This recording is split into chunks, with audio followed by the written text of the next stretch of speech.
Boa noite, irmãos.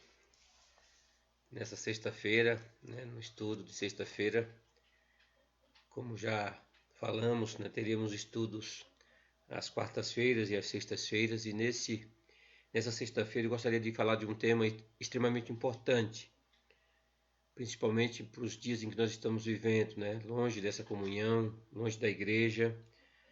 Eu gostaria que a palavra do Senhor chegasse até você e fôssemos todos edificados, porque a palavra de Deus ela é sempre viva, ela sempre tem um poder. Seu poder é transformar as nossas vidas, nos moldar de maneira que possamos viver a cada dia, a cada momento para a glória do nosso Senhor. E nesse estudo nós temos esse propósito de levar a palavra do Senhor a você que está aí na sua casa, que você atende aquilo que a palavra do Senhor nos ensina. Portanto, eu gostaria que você abrisse a sua Bíblia lá na segunda epístola de Paulo a Timóteo. Segunda epístola de Paulo a Timóteo. Gostaria de ler no capítulo 2. Segunda epístola de Paulo a Timóteo, gostaria de ler no capítulo 2, do versículo 1 até o versículo de número 13. Segunda epístola de Paulo a Timóteo, do versículo 1 até o versículo de número 13, nos diz assim a palavra do Senhor. Tu, pois, filho meu, fortifica-te na graça que está em Cristo Jesus. E o que de minha parte ouviste através de muitas testemunhas, isso mesmo transmite a homens fiéis e também idôneos para instruir a outros. Participa dos meus sofrimentos como um bom soldado de Cristo Jesus. Nenhum soldado em serviço se envolve em negócio desta vida, porque o seu objetivo é satisfazer aquele que o arregimentou. Igualmente, o atleta não é coroado se não lutar segundo as normas. O lavrador que trabalha deve ser o primeiro a participar dos frutos. Pondera o que acabo de dizer, porque o Senhor te dará compreensão em todas as coisas. Lembra-te de Jesus Cristo, ressuscitado dentre os mortos, descendente de Davi, segundo o meu evangelho, pelo qual estou sofrendo até algemas como malfeitor. Contudo, a palavra de Deus não está algemada. Por essa razão, tudo suporto por causa dos eleitos, para que também eles obtenham a salvação que está em Cristo Jesus com eterna glória. Fiel é esta palavra. Se já morremos com ele, também viveremos com ele. Se perseverarmos, também com ele reinaremos. Se o negarmos, ele por sua vez nos negará. Se somos infiéis, ele permanece fiel, pois de maneira alguma pode negar-se a si mesmo. Até o versículo de número 13. Oremos. Deus querido, nós te agradecemos, nós te louvamos, porque a tua palavra sempre tem muito a nos ensinar. Peço que o Senhor, através do teu Santo Espírito, nos conduza, ó Pai, a tua palavra de maneira reverente, ó Pai, possamos aprender, possamos ouvir, ó Pai, ouvir a tua voz, possamos obedecer a tua palavra de maneira que possamos crescer. Faça isso em nossas vidas para a glória do teu nome. Nós te suplicamos, te agradecemos, em nome do Senhor Jesus Cristo. Amém. Irmãos, há sempre um preço a pagar por aqueles que desejam ser cristãos de verdade, por aqueles que desejam ser cristãos autênticos. Alguém que vive consciente de que foi chamado por Deus para a glória do seu nome. Pagar o preço de ser discípulo fiel do Senhor Jesus Cristo não é nada fácil. O valor não é pequeno, não é irrisório. Pelo contrário, é um valor considerável. É um valor extremamente considerável. Mas, sobre todos os aspectos, vale a pena pagar o preço. E a história bíblica nos mostra isso. Depois que Moisés morreu, coube a Josué a formidável tarefa de liderar o povo de Deus na conquista de Canaã. Deus conhece a nossa estrutura, bem como conhecia a estrutura de Josué, e por 3 vezes o Senhor repetiu a mesma exortação a Josué. ser forte e corajoso, ser forte e corajoso, ser forte e corajoso, porque eu serei contigo por onde quer que andares. Parece, irmãos, ser esse o estímulo que também Paulo tem em mente aqui ao falar com aquela pessoa que deveria substituí-lo no seu ministério. Paulo também tinha essa intenção, fortalecer o jovem pastor da igreja de Éfeso a permanecer firme no Senhor. Evidentemente que Timóteo via tudo isso com muita apreensão, porque esses dias vividos por Timóteo aqui não eram dias fáceis, eram dias extremamente complicados para a fé. Eram dias de grande perseguição, não apenas os de fora da igreja, mas também daqueles que estavam dentro da igreja. E certamente Timóteo sentia muito tudo isso. Timóteo, irmãos, aparentemente estava cansado. Timóteo aparentemente estava exausto, confuso diante da grande responsabilidade que estava sobre os seus ombros. E via tudo isso a tal ponto de ficar em dúvida com relação ao seu trabalho, com relação ao seu ministério, e evidentemente muito fraco na fé.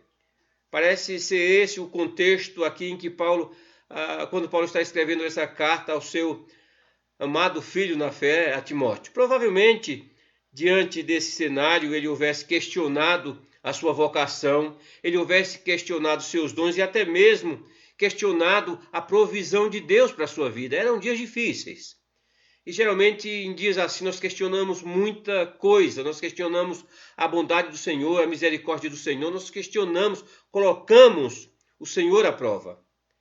Ele estava enfrentando grandes percalços e Paulo percebeu que o seu filho na fé necessitava reacender o dom de Deus em sua vida. Irmãos, nós não estamos isentos de vivermos momentos assim. Por vezes, essa a situação exata em que nós nos encontramos, fracos na fé.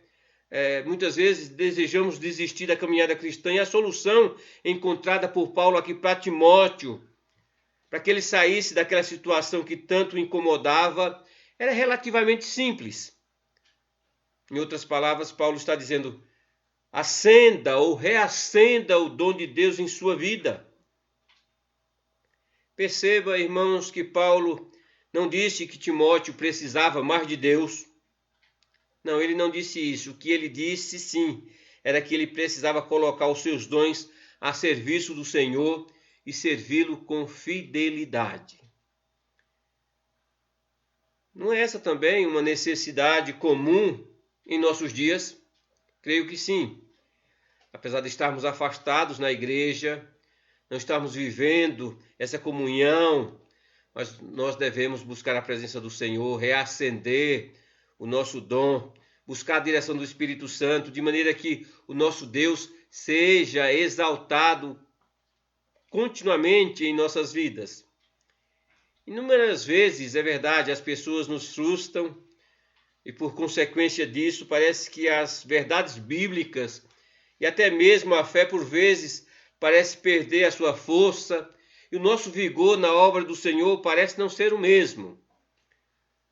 Muitas vezes nós estamos no culto, por assim dizer, de corpo presente, mas nosso espírito, a nossa intenção de estar ali, a nossa adoração está muito longe de tudo isso. Acenda, meu irmão, ou reacenda o dom de Deus em sua vida. Por que eu digo isso? Porque eu chamo essa atenção tanto a mim quanto a você. Porque se nós vivemos na esfera da graça, porque é assim que nós vivemos, já que tudo o que nos foi concedido nos foi dado gratuitamente pelo Senhor, nós desfrutamos gratuitamente das bênçãos do Senhor, devemos também viver na esfera da obediência ao Senhor, porque foi precisamente com esse propósito que fomos resgatados do Senhor. Reverência, obediência à sua palavra. Acenda o dom de Deus que é em você. Você pode estar pensando: Como isso é possível?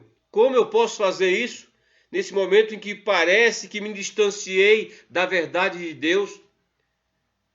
Como eu posso, de fato, voltar e viver aqueles momentos de adoração que um dia eu experimentei? Ao falar dessa realidade ao pastor da igreja de Éfeso, para que ele fosse despertado novamente para a realidade do seu chamado, para que ele não abandonasse a obra do Senhor. É interessante, irmãos, aqui que Paulo usa quatro figuras. Quatro figuras que Timóteo deveria ter em mente para que ele reacendesse o fogo do Espírito Santo em sua vida. Eu chamo a sua atenção a essas verdades. Quatro figuras Paulo nos apresenta aqui. A primeira figura que Paulo apresenta aqui com esse propósito é a figura de um professor. Paulo diz: as coisas que você ouviu de mim, transmite a homens fiéis que sejam capazes de ensinar a outros também. Irmãos, o ensino da palavra de Deus é um processo contínuo e todos nós nesse processo somos professores. Fomos chamados para transmitir essas verdades àqueles que estão nas trevas. Podemos dizer que o Senhor Jesus Cristo foi o mestre por excelência, o mestre dos mestres. Ele ensinou aos apóstolos, que por sua vez ensinou a outros, e estes a outros, até que o evangelho chegou a mim, até que o evangelho do Senhor Jesus Cristo chegou a você. Somos um elo dessa corrente de vida que se estende desde o primeiro momento, desde o momento presente, até a volta do Senhor Jesus Cristo. Em cada geração, Deus tem levantado novos elos dessa cadeia viva de homens e mulheres fiéis para repassarem as boas novas do Evangelho àqueles que estão nas trevas. Essa é a nossa responsabilidade. E quando a palavra do Senhor diz que diante dessa responsabilidade devemos ser fiéis, essa fidelidade ela inclui duas coisas extremamente importantes. Fidelidade aponta para a forma como nós vivemos essas verdades. Fidelidade também aponta para a forma como nós falamos acerca dessas verdades. A ordem do Senhor, irmãos, é que seríamos suas testemunhas no lugar em que nós estamos, Jerusalém, nos arredores, Judeia, um pouco mais distante, Samaria e até mesmo aos confins da terra, usando aqui a figura de Atos 1:8. Qual era, irmãos, a evidência de que de fato os apóstolos foram revestidos do poder do Espírito Santo? Qual era essa evidência? A evidência era que eles obedeceram a palavra de Deus. Obediência a Deus é essencial à sua caminhada com Deus, à sua comunhão com o Senhor. É certo que alguns deles cumpriram sua missão somente em Jerusalém, mas isso não aconteceu porque eles não desejaram sair para outros lugares pregar o Evangelho. Pelo contrário, eles não saíram porque foram martirizados naquele lugar, foram mortos. São nesses termos, diz Paulo a Timóteo: Timóteo, eu já estou fora da batalha, já cumpri aquilo que foi determinado para mim, chegou agora a sua vez, Timóteo. Chegou a sua vez, igreja. E de fato, não apenas sermos crentes aparentes, mas crentes obedientes, reverentes à palavra do Senhor. Fale desse evangelho, fale dessas verdades, fale desse Deus que salva, fale desse Deus que transforma. Irmãos, uma das maneiras de reativar o poder do Espírito Santo em nossas vidas é praticar a nossa fé. Eu tenho dito isso porque isso é extremamente importante. No momento em que eu pratico a minha fé, aí sim, essa fé vai me dando evidências de que de fato eu cresço espiritualmente, de que de fato eu sou edificado, de que de fato eu estou glorificando ao Senhor. De maneira simbólica, irmãos, Paulo coloca diante de Timóteo, diante de mim, diante de você nesses termos. Irmãos, nós estamos num estádio, numa competição de revezamento e somos representantes do reino dos céus e como tal nós devemos honrar o nosso rei. Como nós vamos fazer isso? Como nós podemos fazer isso? Podemos dizer que Paulo, com o bastão, deu a primeira volta e passou o bastão ao seu sucessor, a Timóteo, que também cumpriu perfeitamente sua missão. E a terceira volta, para encerrar essa competição, nos foi colocado às mãos esse bastão. E o que estamos fazendo nessa corrida? Estamos cumprindo perfeitamente a nossa responsabilidade como filhos, filhas de Deus, como tantos homens fizeram? Estamos fazendo isso? Temos consciência disso? Nem pense em desistir, era o que Paulo estava dizendo para Timóteo. Essa missão não é sua, Timóteo. E você não está representando a você mesmo. Você é um representante do reino de Deus e assim sendo, comporte-se como tal. Agora, Timóteo, chegou a hora em que você deve confiar esse tesouro a outras pessoas. Veja, irmãos, que grande responsabilidade para aquele servo do Senhor, vivendo em momentos tão difíceis. Reaviva o dom de Deus que há em ti. Se comporte como um professor e ensine essas verdades a outros. Ensine a outros serem fiéis ao seu Senhor. É isso que Paulo está nos ensinando. Usando, irmãos, ainda uma segunda figura, Paulo diz, se comporte como um soldado. Ele diz aí, participa dos meus sofrimentos como um bom soldado de Cristo Jesus. Nenhum soldado em serviço se envolve em negócio desta vida, porque o seu objetivo é satisfazer aquele que o arregimentou. Veja, irmãos, que Paulo não só exorta Timóteo a servir ao Senhor como um soldado, mas como um bom soldado. Como crentes no Senhor Jesus Cristo, nós não podemos nos limitar a trabalhar na obra do Senhor fazendo tão somente o mínimo. Não fomos chamados, irmãos, a dar o nosso mínimo, mas o nosso máximo, aquele que fez o máximo por nossas vidas. Note que a primeira característica de um soldado, de um bom soldado que Paulo menciona aqui, é a disposição de ser perseguido, de sofrer dificuldades por causa do Evangelho. Paulo diz, participa comigo. Irmãos, Timóteo sabia exatamente da situação em que Paulo se encontrava. Ele sabia exatamente disso e o que Paulo estava pedindo para ele.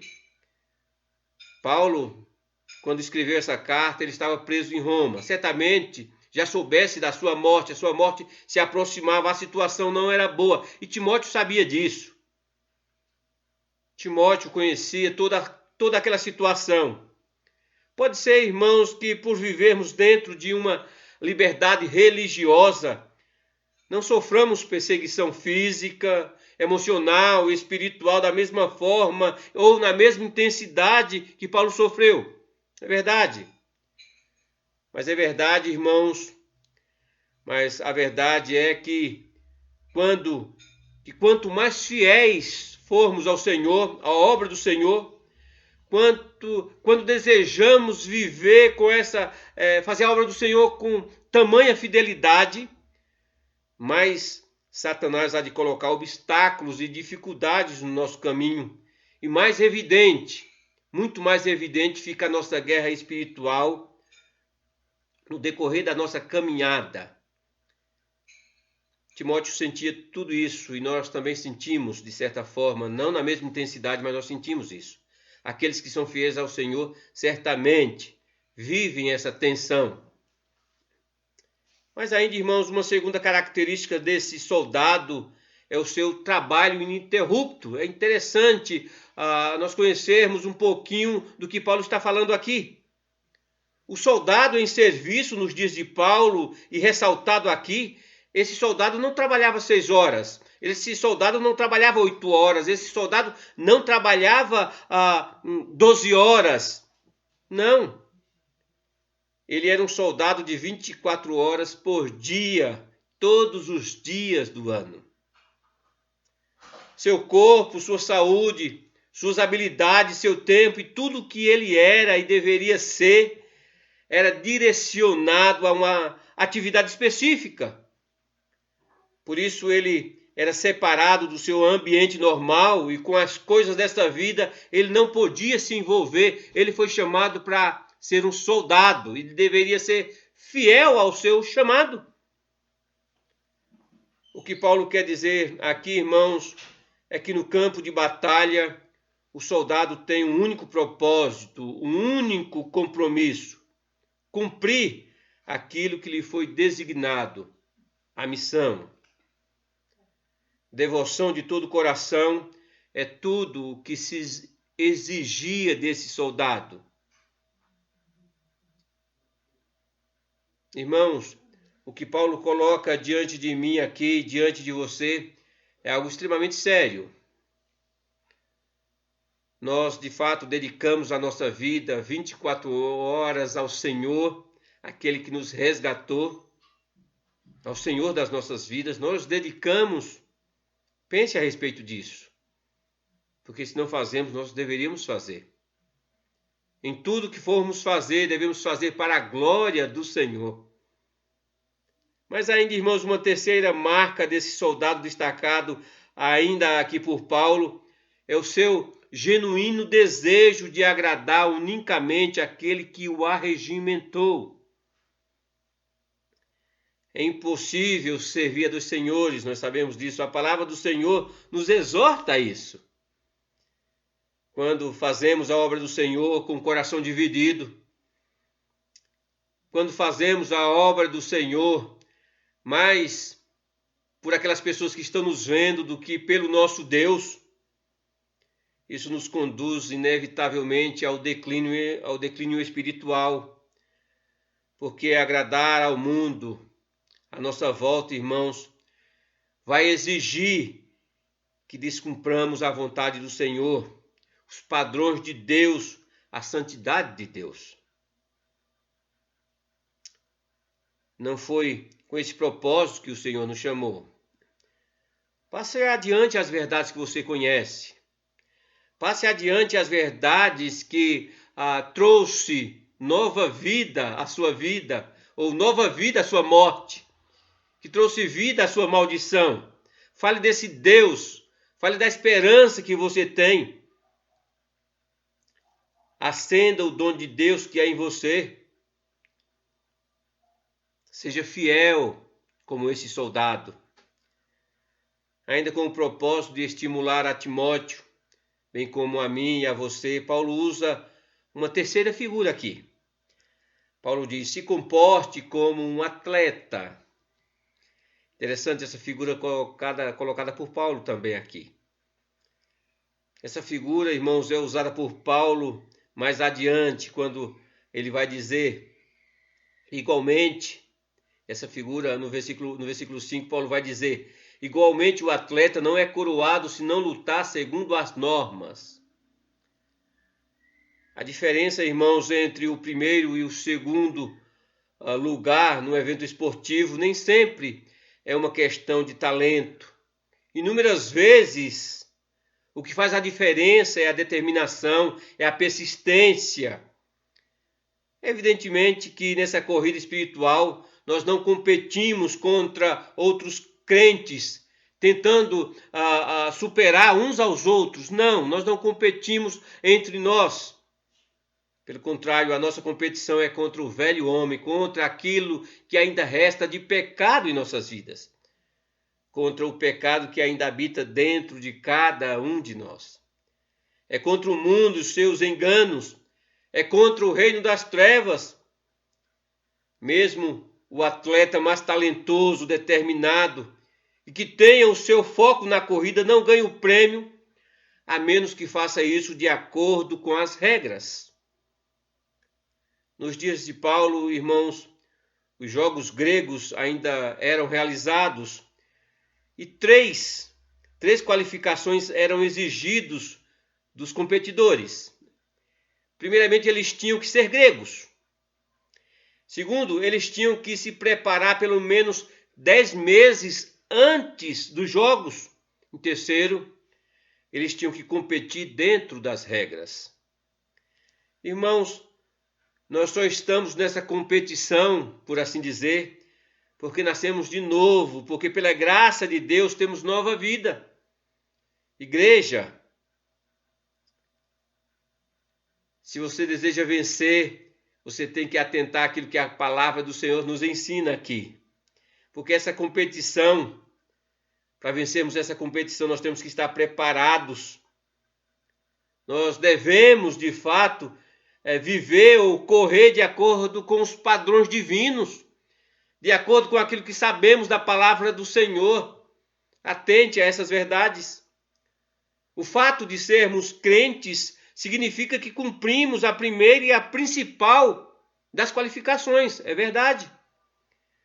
Mas os outros dois aspectos estão longe de ser algo automático. Pelo contrário, envolve da nossa parte constante dedicação, constante esforço. Irmãos, a coroa que aqueles competidores almejavam era perecível. A nossa coroa, no entanto, é imperecível. É a coroa, como diz Paulo, da justiça, que o Senhor, justo juiz, me dará naquele dia, e não somente a mim, mas também a todos quanto amam a sua vinda. Reacenda urgentemente o dom de Deus que é em você. Busque o Senhor com sinceridade, porque disso o Senhor se agrada. Tenha o Senhor, tenha a palavra do Senhor como a coisa mais importante, como a coisa mais preciosa na sua vida. Viva consciente do seu trabalho, viva consciente da recompensa que você vai receber.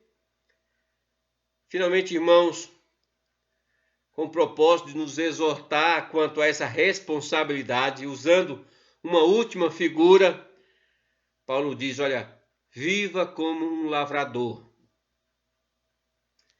Ele diz isso e ele conclui dizendo, ele diz, o lavrador que trabalha deve ser o primeiro a participar dos frutos. Essa é a última figura usada aqui pelo apóstolo Paulo. No Novo Testamento, muitos trabalhadores rurais eram pagos com uma parte da cultura que eles ajudavam a plantar, e geralmente era a primeira parte dessa colheita.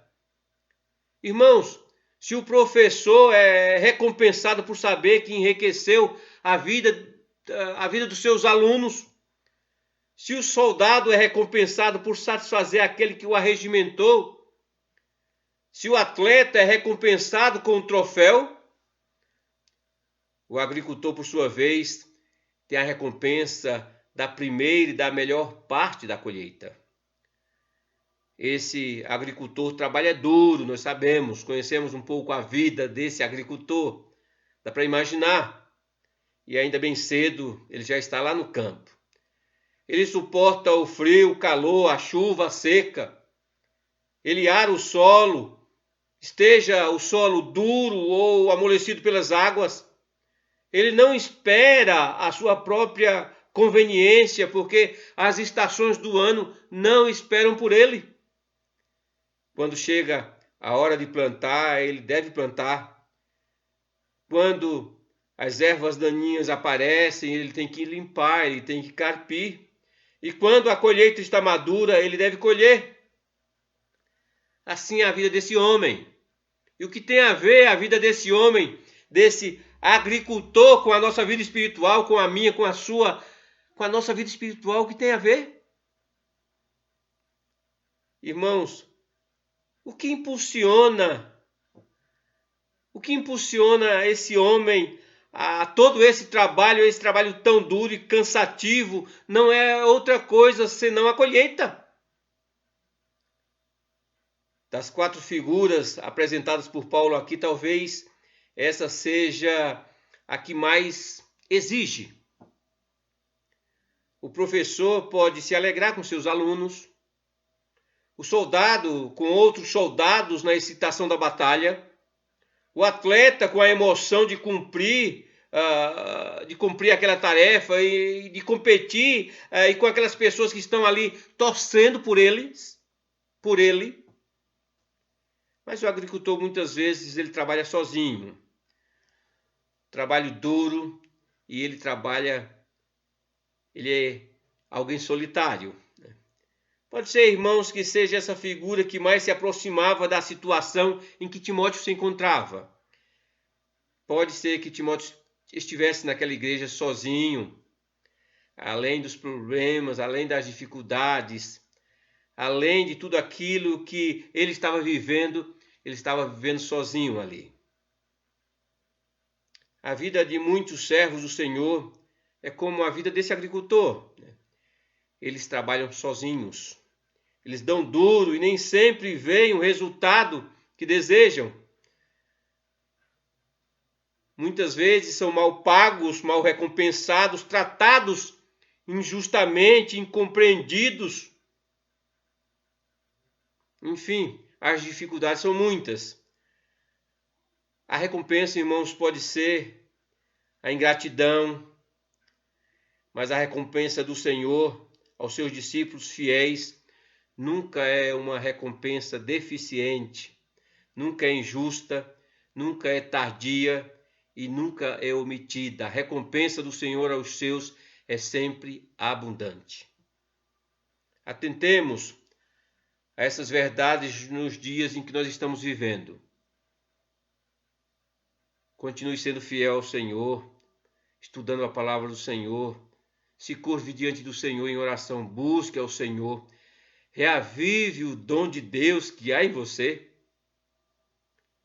A Timóteo e a mim, a você, Paulo disse, pondere o que acabo de dizer no versículo 7. Ou o que ele está dizendo aqui é perceba claramente o que eu estou dizendo. Em outras palavras, ele está dizendo, olha, eu estou falando de coisas reais. Eu estou falando de coisas reais para as quais você foi chamado. Faça isso, irmãos. Reavive o dom de Deus, o dom que Deus te deu, porque o Senhor te dará compreensão em todas as coisas, diz Paulo. O Senhor te conduzirá com sabedoria em meio a tanta confusão.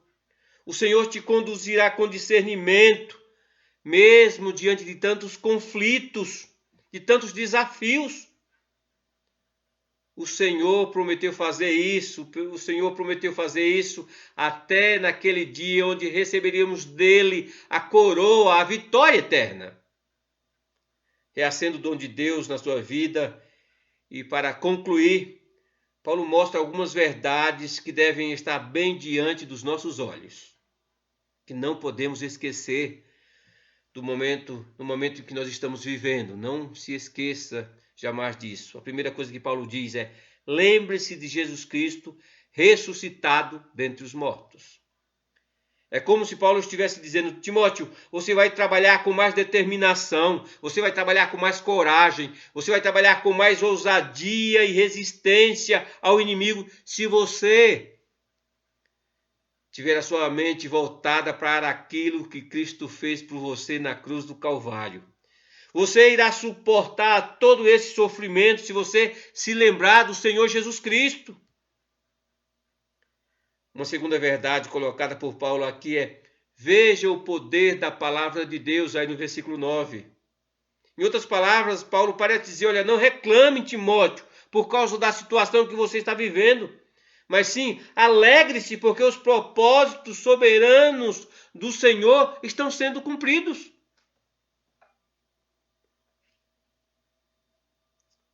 Uma terceira verdade, irmãos, que deveria estar diante dos olhos de Timóteo, diz Paulo, veja o objetivo Veja o objetivo do trabalho, versículo de número 10. Um dos grandes mártires que compreendeu essa verdade após ser desonrado, ridicularizado, difamado, antes de ser apedrejado por causa da sua fé, ele disse o seguinte: deixo a minha reputação onde eu deixei minha alma, nas mãos do poderoso Deus.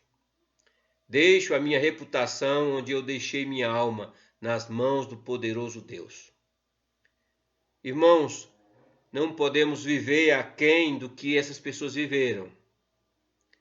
Fomos chamados pelo Senhor para essa grande missão e o que o Senhor requer de mim, o que o Senhor requer de você é que sejamos fiéis.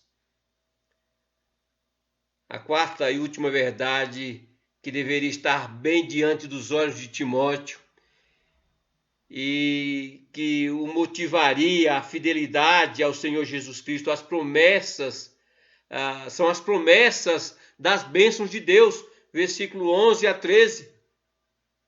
Tudo indica, irmãos, que Paulo estava falando aqui as suas últimas palavras ao seu servo, aquele que haveria de substituí-lo. Certamente Paulo já pensava na sua partida, na sua morte, que aconteceria por aqueles dias. E ele diz a Timóteo: Timóteo, há uma recompensa. Há uma recompensa. Você não está trabalhando de graça, você não está fazendo a obra do Senhor, e naquele dia você não está fazendo a obra do Senhor, você está fazendo a obra do Senhor e naquele dia você vai ser grandemente recompensado. Acenda o dom de Deus em sua vida.